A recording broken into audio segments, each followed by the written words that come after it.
During dessert, Dad said loudly, "We're not supporting you anymore. Grow up." I took a deep breath and replied, "Good. Because starting tomorrow, I'm no longer paying for your retirement home," Mom gasped.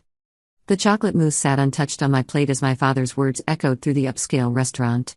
Every head in our section turned toward our table, drawn by his theatrical proclamation. I watched the color drain from my mother's face while my younger brother Jake shifted uncomfortably in his chair, suddenly fascinated by his dessert spoon. "Sarah," Dad continued, oblivious to the stares, "you're 34 years old. It's time you stopped expecting handouts and learned to stand on your own 2 feet." The irony burned in my chest. Handouts. From the man whose mortgage I'd been paying for the past 6 years. From the woman whose medical bills I'd covered without question. From the parents who lived in a luxury retirement community that cost more per month than most people's salaries, all funded by their supposedly irresponsible daughter. I set down my fork with deliberate precision. The restaurant's ambient chatter seemed to fade as I looked directly into my father's eyes. 25 years in corporate finance had taught me the power of calculated silence, and I let it stretch until sweat beaded on his forehead. "Actually, Dad," I said, my voice carrying just enough volume for nearby tables to hear, "you're absolutely right. Independence works both ways." Mom's sharp intake of breath could have shattered the wine glasses on our table. She knew. Of course she knew. Every automatic transfer, every paid invoice, every covered expense, she'd watched it all flow from my accounts to theirs for years. Jake's eyes widened as comprehension dawned. My baby brother had always been the golden child, the one who could do no wrong despite never holding a job for more than 6 months. He lived rent-free in their guest house, drove the car I'd helped finance, and wore designer clothes purchased with money I transferred for their household expenses. "Sarah, honey," Mom whispered, reaching across the table. "Let's discuss this at home." "There's nothing to discuss." I pulled my phone from my purse, fingers dancing across the screen with practiced efficiency. "I'm canceling all automatic payments effective immediately.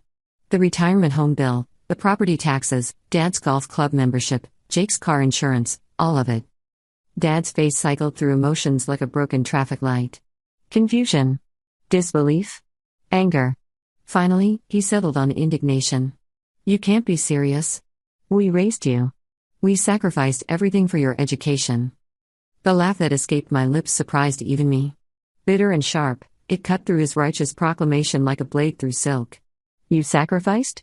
Let me tell you about sacrifice, Dad." I stood, smoothing my black dress, the one I'd worn to present the quarterly earnings report that secured my promotion to senior vice president. The same promotion they'd barely acknowledged because it meant longer hours and less time to cater to their endless demands.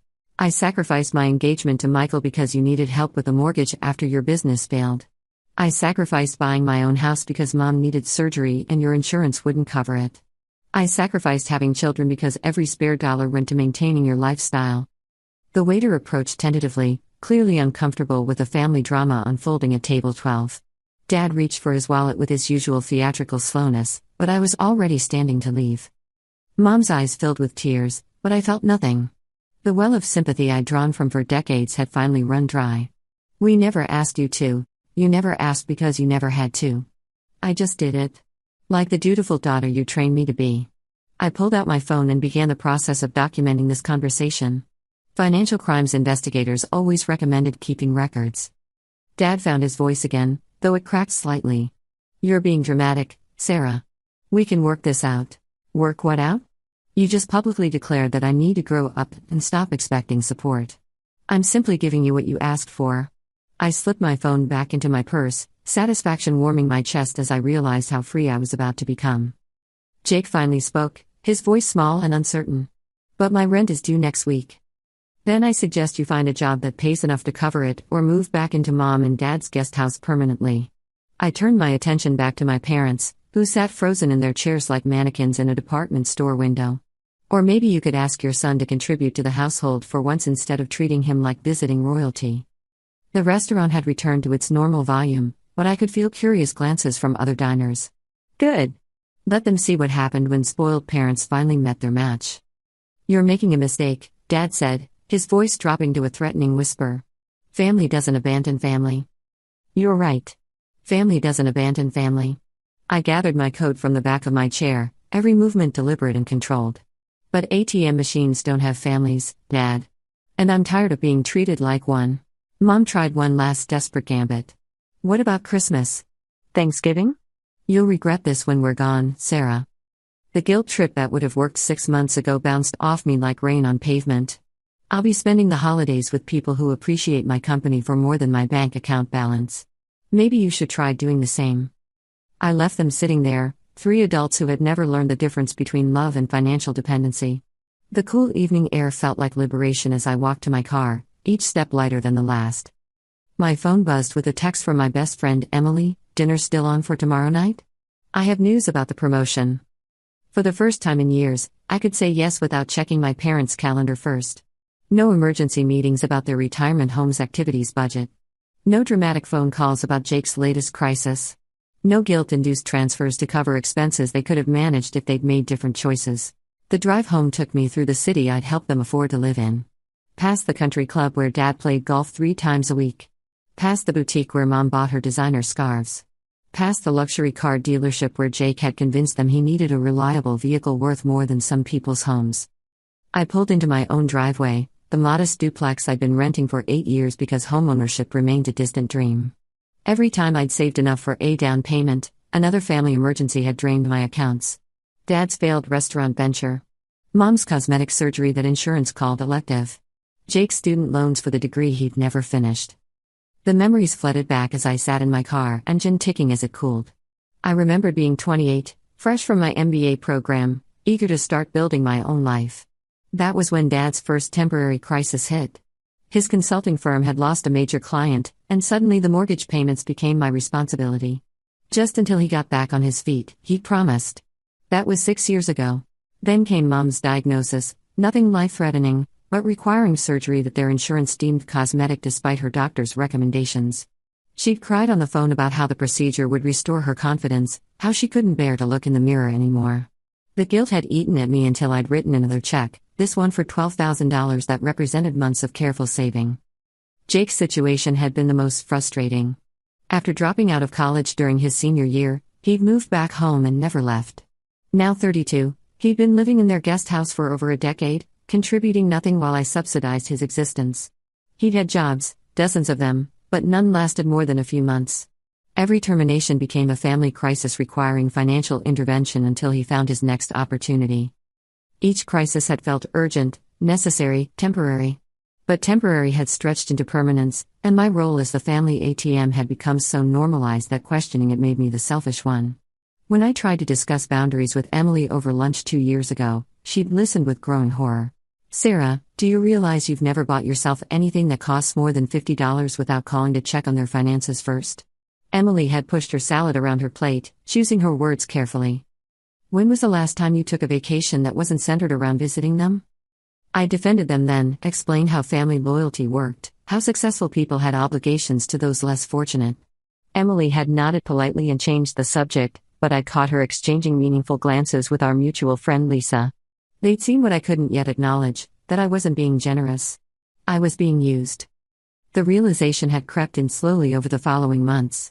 Small moments of clarity that accumulated like drops of water wearing away stone. The way Dad would mention their property tax bill in casual conversation, then act surprised when I offered to help. How Mom would describe her friends' designer purchases, then sigh about her own limited budget until I felt compelled to take her shopping. Jake's pattern of creating emergencies that required immediate financial intervention, the repo notice for his car, the threat of eviction from his apartment, the urgent need for dental work that couldn't wait for his next paycheck. The breaking point had almost come 6 months earlier, during my 34th birthday dinner.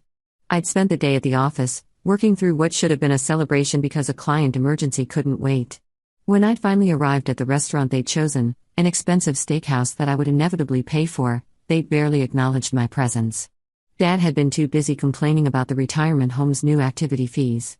Mom had monopolized the conversation with details about her upcoming cosmetic dermatology appointment. Jake had spent the entire evening on his phone, texting some girl who'd been stringing him along for months. Not once had anyone asked about my day, my work, my life outside of its intersection with their needs. When the bill arrived, Dad had reached for his wallet with the theatrical slowness of someone who knew he wouldn't need it. The gesture had been purely performative, a dance we'd performed so many times that the steps had become automatic. I'd paid without complaint, tipped generously to compensate for my family's demanding behavior, and driven home in silence. That night, I'd opened a bottle of wine I'd been saving for a special occasion and calculated exactly how much money I'd given them over the years. The number had made me physically ill. $418,000. Nearly $500,000 that could have bought me a house, funded my own retirement, or given me the financial security to take risks in my career. Instead, it had purchased my parents' comfort and my brother's irresponsibility while I lived in a rental property with furniture from discount stores and a 10-year-old car I was afraid to replace. The wine had tasted bitter as I'd scrolled through my bank statements, identifying every transfer, every check, every direct payment that had flowed from my accounts to theirs. Emergency after emergency, all somehow more pressing than my own dreams and goals. The pattern was so clear in hindsight that I'd wondered how I'd missed it for so long. The therapy sessions with Dr. Patricia Williams had started the following week, initially focused on what I described as family stress and financial anxiety. It had taken 3 sessions before I'd been ready to admit the true scope of the problem. Dr. Williams had listened without judgment as I'd outlined the financial arrangements that had consumed my adult life. What would happen if you stopped giving them money? She'd asked during our 4th session, the question that would change everything. Margaret Chen, the financial advisor Dr. Williams had recommended, had been even more direct. Our first consultation had occurred 8 weeks before the restaurant confrontation, giving me time to understand the full scope of my financial situation and plan my exit strategy. Margaret Chen had been blunt in the way that only financial professionals can be. You're subsidizing 3 adults' lifestyles at the expense of your own future. This isn't sustainable, and it's not healthy for anyone involved. She'd shown me projections, what my retirement could look like if I redirected even half of my family contributions to my own accounts. The numbers had been staggering. I could retire comfortably at 60 instead of working until I died. I could afford to take entrepreneurial risks or make career changes without worrying about supporting 4 people instead of 1. But they're my family, I protested weakly, the words sounding hollow even to myself. Family relationships should be reciprocal. What are you receiving from this arrangement besides the satisfaction of being needed? Margaret had pulled up my expense reports on her computer screen. You haven't taken a vacation in 5 years. You're driving a car that should have been replaced 2 years ago. Your own retirement savings are significantly below where they should be for someone with your income level. The data had been irrefutable. I was sacrificing my financial future to maintain theirs, and they'd become so accustomed to my contributions that they no longer even pretended to be grateful. The help I provided had become their entitlement, my generosity transformed into their expectation. Margaret had given me homework assignments over the following weeks. Track every dollar I spent on their behalf. Calculate the opportunity cost of each contribution. Research the difference between helping and enabling in family relationships. The education had been painful but necessary. The most difficult revelation had been recognizing my own role in creating this dynamic. I trained them to depend on me by never saying no, never setting boundaries, never requiring them to face the consequences of their choices. My desire to be needed had made me complicit in my own exploitation.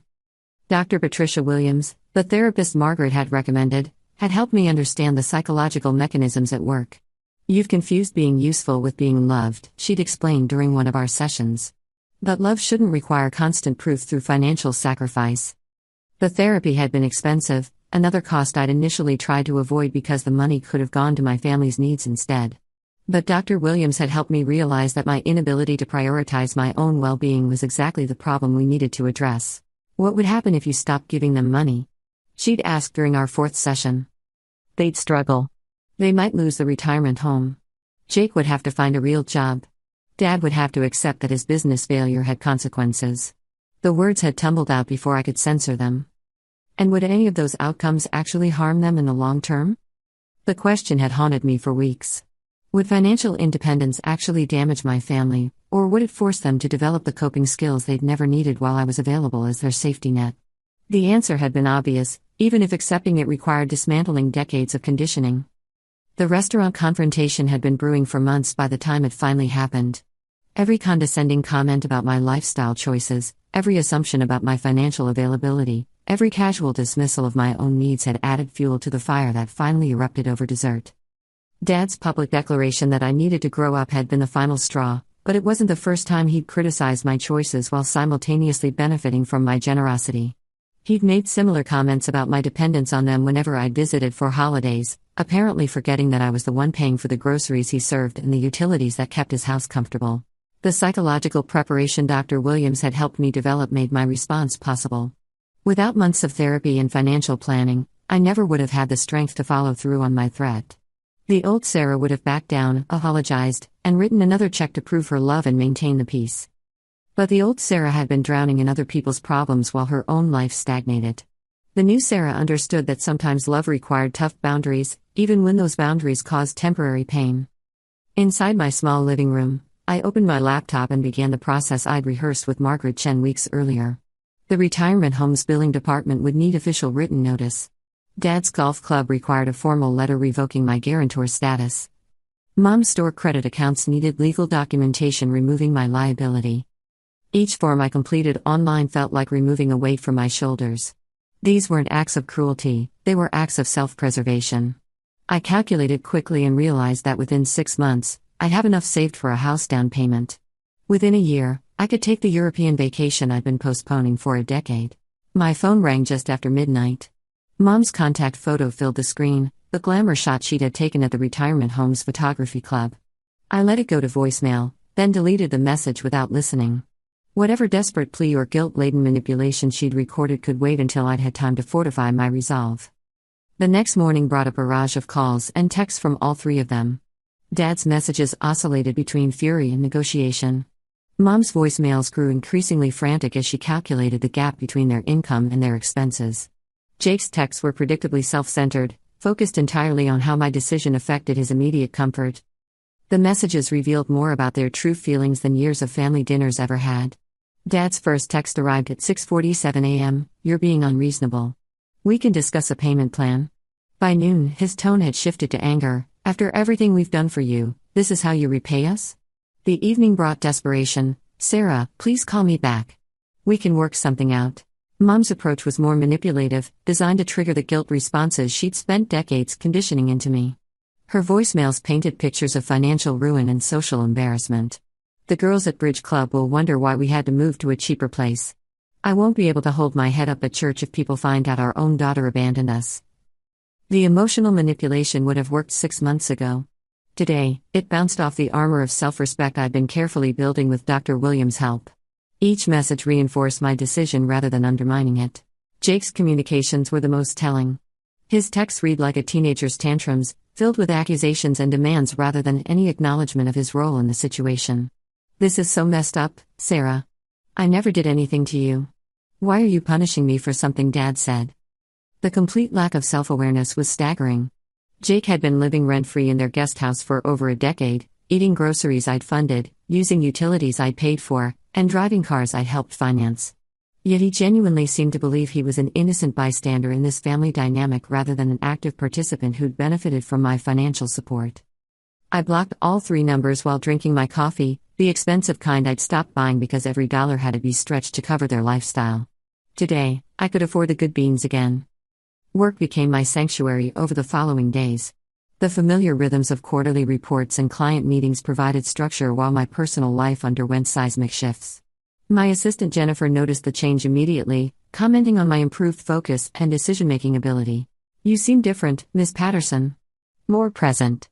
Jennifer had worked for me for 2 years and had witnessed countless interruptions from family emergencies that had pulled me away from important meetings. "I've eliminated some distractions from my personal life," I told her, and the truth felt liberating. For the first time in years, I could attend client dinners without checking my phone every 10 minutes for crisis updates. I could work late on important projects without worrying that my absence from family obligations would trigger another emotional emergency. The mental bandwidth I'd been dedicating to managing their problems was finally available for my own professional growth. The results were immediate and dramatic. Within a week, I'd closed 2 deals I'd been struggling with for months. My focus during negotiations was sharper, my confidence more apparent to clients who had previously sensed my distraction even when I tried to hide it. The financial freedom began manifesting in unexpected ways. I scheduled the dentist appointment I'd been postponing for 8 months because the cost had seemed frivolous when weighed against my family's needs. I replaced the worn tires on my car instead of hoping they'd last another month. I bought new sheets, actual quality ones instead of whatever was on clearance. Each purchase felt like a small act of rebellion against the conditioning that had taught me to prioritize everyone's needs above my own. The Egyptian cotton pillowcases I'd been coveting for 2 years suddenly seemed like a reasonable expense rather than an indulgence I couldn't justify. More importantly, I began investing in experiences I'd been denying myself. The photography class I'd wanted to take but couldn't afford. The weekend spa retreat Emily had been trying to convince me to book for 6 months. The subscription to the wine club that delivered bottles from small vineyards I'd never heard of. These weren't expensive luxuries in objective terms, but they represented a fundamental shift in how I valued my own happiness.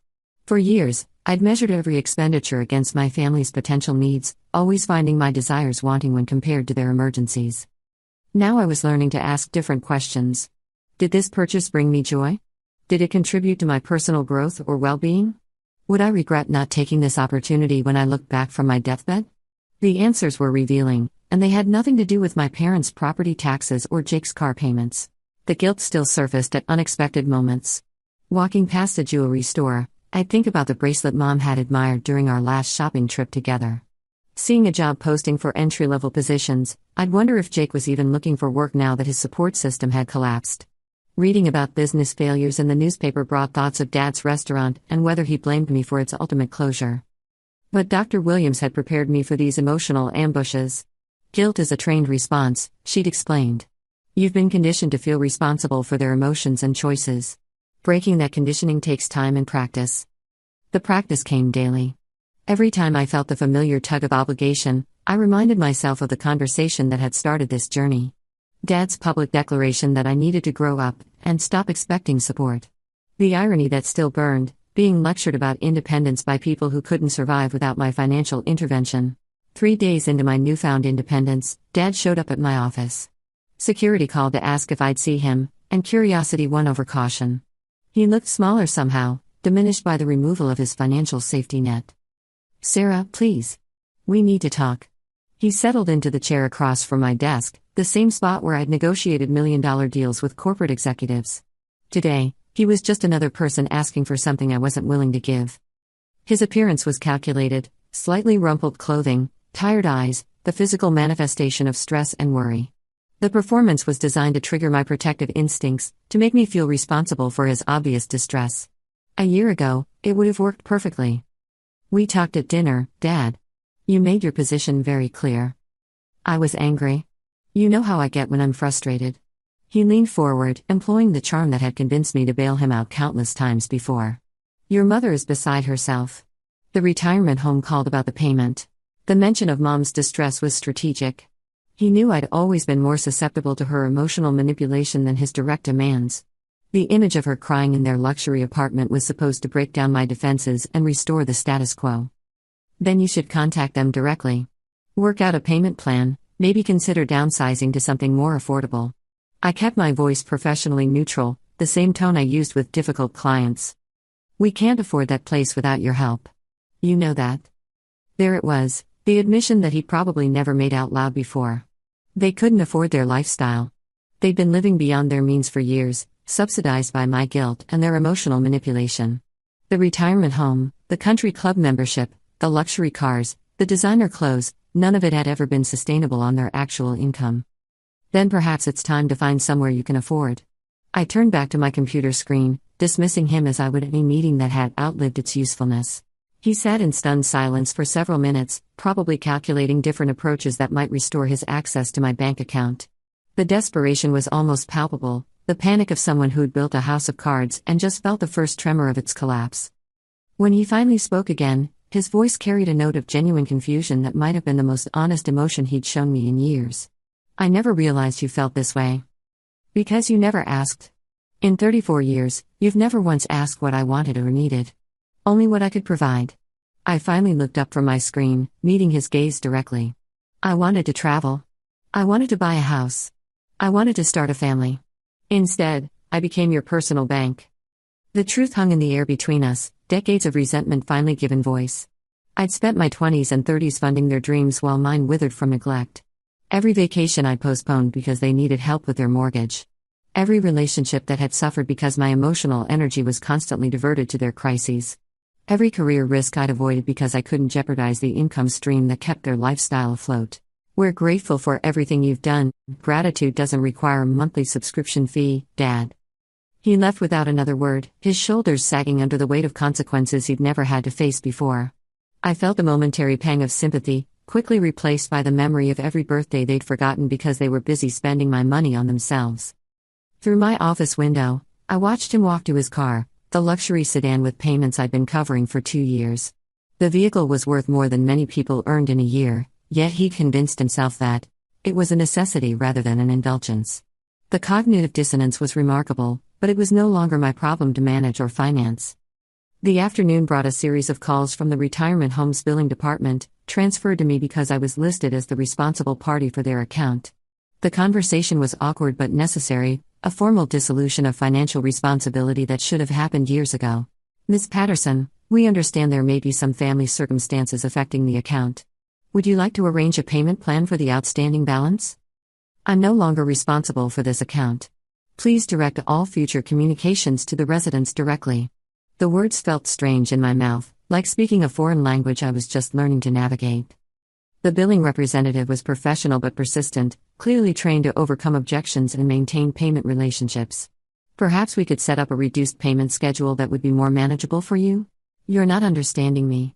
I am removing myself entirely from any financial responsibility for this account. Mr. and Mrs. Patterson will need to handle their own billing arrangements going forward. The finality in my voice must have convinced her that negotiation was pointless. After a few more attempts to find compromise solutions, she agreed to remove my information from their systems and transfer all financial responsibility back to my parents. Similar conversations followed over the next few days with Dad's golf club, Mom's preferred boutiques where I co-signed for store credit accounts, and various service providers who had my information as a backup payment method. Each call required documentation and formal letters. The legal process of extricating myself from years of financial entanglement was more complex than simply canceling credit cards, but Margaret Chen had prepared me for the bureaucratic requirements. Work provided a welcome distraction from the family chaos I'd left behind. My assistant Jennifer noticed my improved mood immediately. You seem different today, Miss Patterson. More relaxed?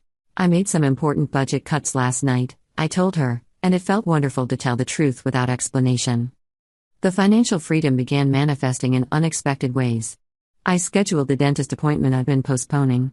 I replaced the worn tires on my car instead of hoping they'd last another month. I bought new sheets, actual quality ones instead of whatever was on clearance. 3 days into my newfound independence, Dad showed up at my office. Security called to ask if I'd see him, and curiosity won over caution. He looked smaller somehow, diminished by the removal of his financial safety net. Sarah, please.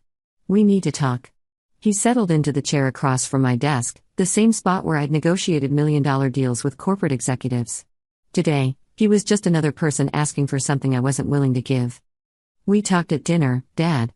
You made your position very clear. I was angry. You know how I get when I'm frustrated. He leaned forward, employing the charm that had convinced me to bail him out countless times before. Your mother is beside herself. The retirement home called about the payment. Then you should contact them directly. Work out a payment plan, maybe consider downsizing to something more affordable. I kept my voice professionally neutral, the same tone I used with difficult clients. We can't afford that place without your help. You know that. Then perhaps it's time to find somewhere you can afford.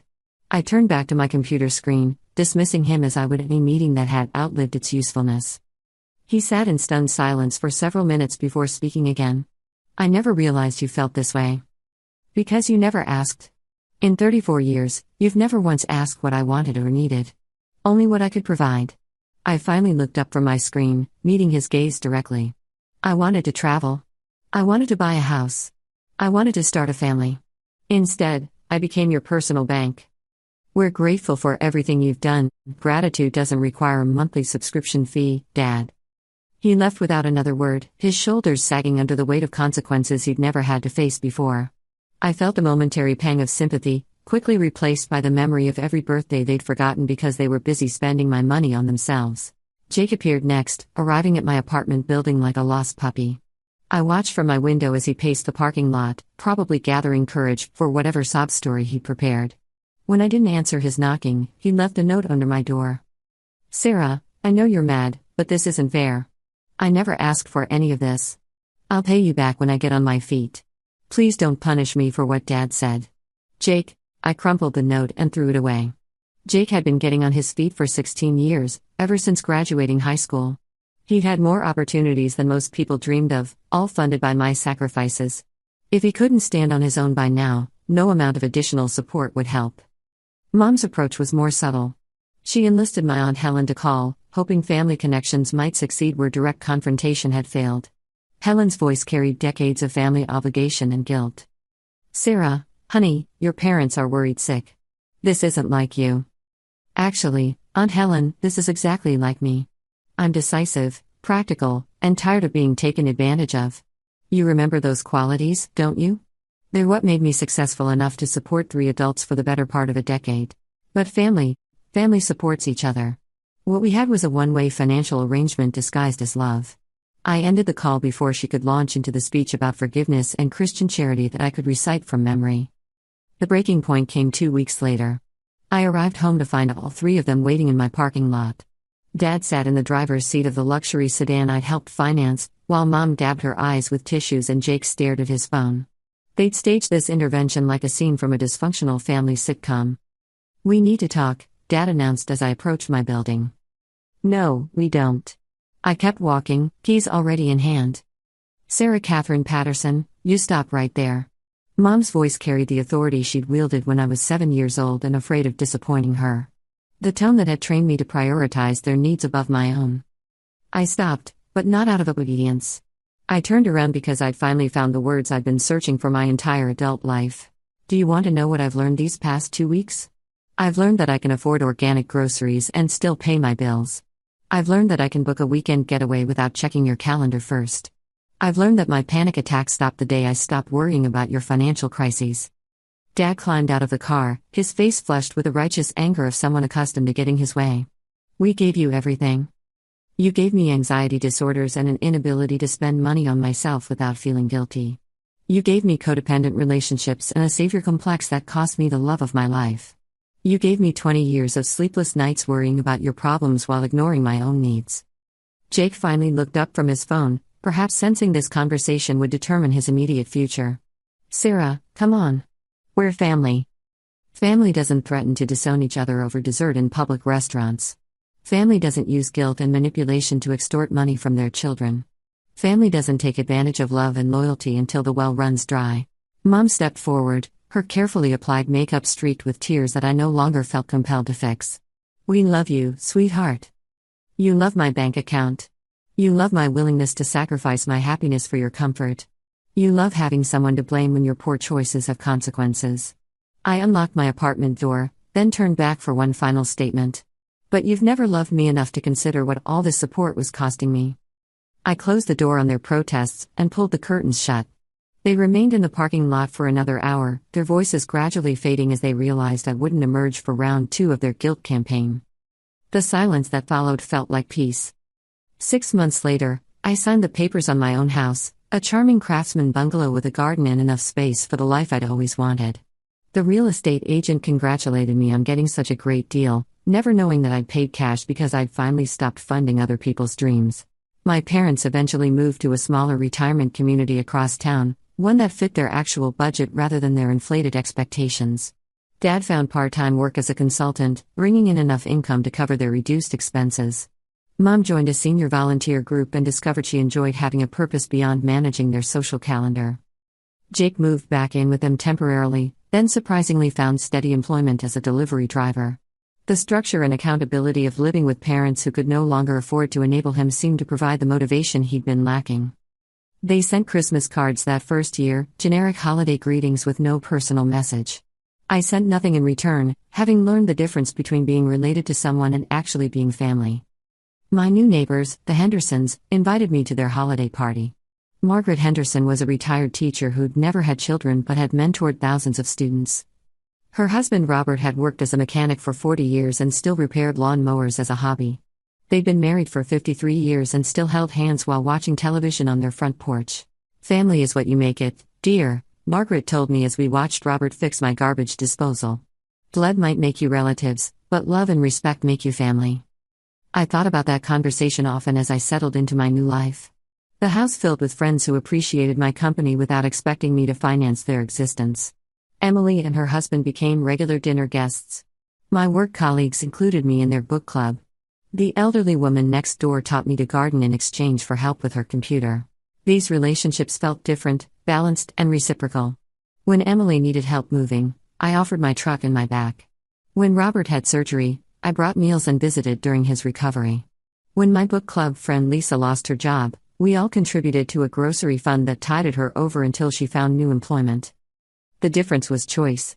I chose to help because I cared, not because I felt obligated or guilty. They accepted my help gratefully, not as their due. When I needed support, a ride to the airport, someone to water my plants, a shoulder to cry on during a difficult project at work, they responded without keeping score. A year and a half after the restaurant confrontation, I received a phone call at work from a number I didn't recognize. The voice belonged to Jake, but he sounded different, more mature, less entitled. "Sarah? I know you probably don't want to hear from me, but I wanted to tell you something." He paused, and I could hear traffic in the background. "I got promoted to shift supervisor at work. I'm making enough to move into my own apartment next month." I waited for the request, the angle, the subtle manipulation. Instead, he continued with words I'd never expected to hear. "I wanted to thank you for cutting us off. I was angry for a long time, but I understand now. I was 32 years old and had never paid my own bills. You were enabling me just as much as they were, and I was too comfortable to change." The conversation was brief, no dramatic reconciliation, no requests for renewed support. Just acknowledgement of growth and gratitude for the harsh lesson that had forced him to develop independence. He didn't ask for my address or suggest meeting for coffee. The boundary I'd established remained intact, but the bitter edge had softened slightly. 2 years later, I met David at a charity fundraiser for financial literacy programs. He was a recently divorced social worker who dedicated his life to helping others break cycles of dependency and codependence. Our first few dates involved long conversations about healthy boundaries and the difference between helping and enabling. When I told him about my family situation, he nodded with understanding rather than judgment. It takes tremendous strength to walk away from people who are drowning when you know they have the skills to swim. Most people can't do it. I almost didn't. The guilt was overwhelming at first. But you did it anyway. That's what makes you extraordinary. He reached across the restaurant table, a different restaurant, in a different context, with someone who valued my heart as much as my bank account. Our relationship developed slowly, built on mutual respect and shared values rather than financial necessity or familial obligation. When he proposed 18 months later, it was because he loved who I was, not what I could provide. The ring was modest but chosen with care, purchased with money he'd saved through his own sacrifices. The wedding was small, Emily as my maid of honor, David's brother as his best man, surrounded by the chosen family we'd both cultivated through years of healthy relationships. Margaret Henderson caught the bouquet, age 78, laughing like a teenager as her husband of 55 years swept her into a dance. I thought about my parents during the ceremony, wondering if they'd heard about the wedding through the gossip network of their former neighbors. Part of me hoped they had found happiness in their smaller life, even if that hope came with conditions and boundaries I'd never remove. The past stayed in the past, where it belonged. My future belonged to me, built on a foundation of self-respect and authentic relationships. The woman who'd sat silently through years of family dinners while her life was spent on other people's priorities had finally learned to speak up for herself. And she had no intention of ever going back.